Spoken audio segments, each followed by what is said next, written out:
ಎಲ್ಲರಿಗೂ ನನ್ನ ಭವ್ಯವಾದ ನಮಸ್ಕಾರಗಳು. ನನ್ನ ಪ್ರಾಣನ ಕಾಪಾಡಿದ ಡಾಕ್ಟರ್ಗಳಿಗೂ ನನ್ನ ನಮಸ್ಕಾರ.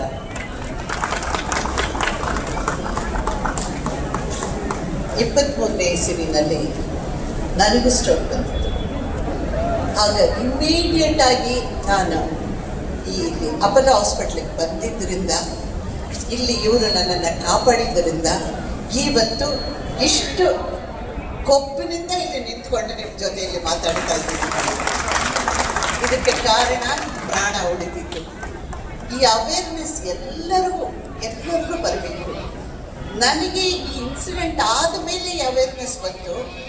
ಅದು ಬಂದಿದ್ದರಿಂದ ಈಗ ವೆರಿ ರೀಸೆಂಟ್, ಐ ಥಿಂಕ್ ಒಂದು 10 days ಬ್ಯಾಕ್ ನನ್ನ ಫ್ರೆಂಡ್ಗೆ ಇದೇ ಥರ ಸ್ಟ್ರೋಕ್ ಬಂದರೆ ಕರೆಕ್ಟ್ ಟೈಮಿಗೆ ಅವರು ಹಾಸ್ಪಿಟ್ಲಿಗೆ ಬಂದಿದ್ದರಿಂದ ಇವತ್ತು ಅವರು ಕ್ಷೇಮವಾಗಿದ್ದಾರೆ.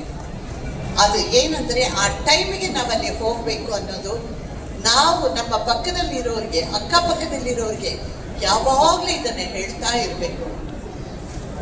ಆವತ್ತು ನನಗೆ ಸ್ಟ್ರೋಕ್ ಬಂದಾಗ ನಾನು ಅಂದ್ಕೊಂಡೆ ನನ್ನ ಬಣ್ಣದ ಬದುಕು, ನನ್ನ ವೈದ್ಯಕೀಯ ಬದುಕು ಇಲ್ಲಿಗೆ ಮುಗಿದೋಯ್ತೇನೋ ಅಂತ. ಇಲ್ಲ, ಇನ್ನೂ ಇದೆ, ಇನ್ನೂ ನಾನು ಆ್ಯಕ್ಟ್ ಮಾಡಬಲ್ಲೆ, ಇನ್ನೂ ಓಡಾಡಬಲ್ಲೆ ಅನ್ನೋದನ್ನು ನನ್ನನ್ನು ಕಾಪಾಡಿದೆ ಈ ಅಪೋಲೋ ಹಾಸ್ಪಿಟ್ಲಿಗೆ ನಾನು ಎಂದೆಂದೂ ಚಿರಋಣಿಯಾಗಿರ್ತೀನಿ. ಇದು ನಿಮ್ಮಲ್ಲಿ ನಾನು ಕಳಕಳಿಯಿಂದ ಕೇಳ್ಕೊಳ್ಳೋದು ಏನಂದರೆ, ಈ ಎಕ್ಸಸೈಸ್ ಭಾಳ ಇಂಪಾರ್ಟೆಂಟ್. ಆದರೆ ಇಲ್ಲಿ ಸತ್ಯವನ್ನು ಹೇಳೋಕ್ಕೆ ಇಷ್ಟಪಡ್ತೀನಿ, ನಾನು ಸುಳ್ಳು ಹೇಳಬಾರ್ದು.